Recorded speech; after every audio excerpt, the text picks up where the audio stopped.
General Pervez Musharraf of Pakistan has worn many hats: president, army chief, military dictator, and U.S. ally. Now, Musharraf says he will soon return to Pakistan to boost the general election chances of his party, the All Pakistan Muslim League. General Musharraf visited VOA in January and talked about Pakistan's changing relationship with the United States, Afghanistan, and the world. VOA was one of only 2 U.S. broadcasters that Musharraf visited, and Ayesha Tanzeem of Urdu TV got our exclusive interview. On assignment's Philip Alexiou talked with Ayesha about that. Let's roll that. Ayesha Tanzeem, President Pervez Musharraf has been out of the limelight for a long time. He's kind of basically been irrelevant for a while. Why did you interview him now? Well, he's announced that he's going back to Pakistan before the elections and he's going to compete. So all of a sudden, his relevance in the Pakistani politics re-emerged, and I wanted to find out what his plans were and hopefully get him to announce a date. You're one of the 2 people here in Washington who had a chance to interview him. How did you end up getting it? I'd been after his people for a long time. I've developed this kind of rapport with them, and I told them time and again, whenever he comes to DC, we want to talk to him. And VOA and CNN were the only 2 outlets that he talked to when he was here. Now, you talked to him about a variety of things. Afghanistan, you also went into the war, the Kargil War back in 1999, and certainly talking about his political aspirations.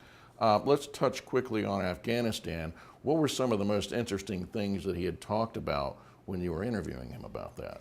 One of the things that he said was it will not be a good idea for the U.S. to withdraw every last one of its troops. If you remember, the White House at one point during President Karzai's visit had mentioned a 0-troop option. If U.S. and coalition troops withdraw lock, stock and barrel, I personally feel the Taliban will sweep Afghanistan, and the Afghan National Army will not be able to sustain their pressure. You have also said in some of your interviews that India is trying to make an anti-Pakistan government in Afghanistan, and Pakistan has the right to deter that. Do you foresee a proxy war between the 2 countries in Afghanistan post-2014? Possibility is there, yes. Now, this book that has come out from the former Lieutenant General Shahid Aziz, and he's the former Chief of General Staff, and he's got some damning allegations against the president.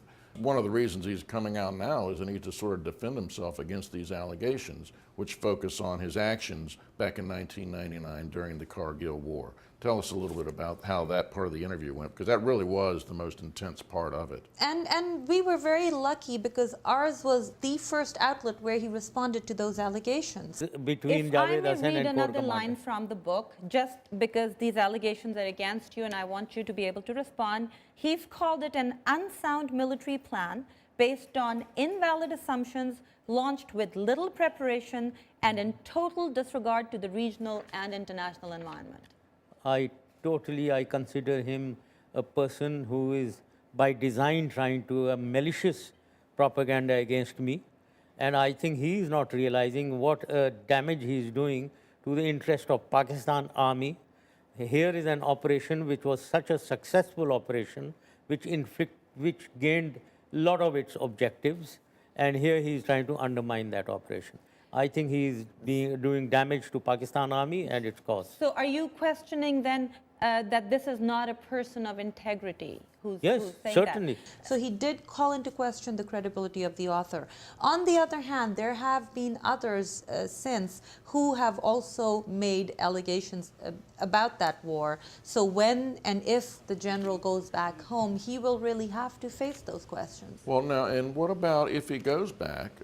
He could face, you talked to him about this in the interview, that he could face high treason charges for his actions in Kargil if he ever were to be found guilty about that. If somebody were to bring that up now, a major opposition party in Pakistan, Pakistan Muslim League, that is the party that was in power when the military coup happened. And the Prime Minister Nawaz Sharif is the leader of the party, the Prime Minister of at that time. Musharraf must go immediately. Is the leader of the party. Now he's the main opposition party of Pakistan, and they're saying that if he comes back, they're going to file charges of high treason against him. And so when does he want to go back? I asked him for a date. Would you like to announce on this show when you're going back to Pakistan? Well, I can't announce the date exactly, but The week, maybe? You want people to receive you at the airport, right? You want, yes, of course. Yes, so you want them to prepare now. you know, at the right time I'll announce. At the right time. Okay, We'll we'll announce wait it for at the the right right time. 2.5 to 3 months before the elections. Now, we know the When are elections? the first week of May. Okay, first week of May, okay. So basically, that means he should be getting ready to go back any time now.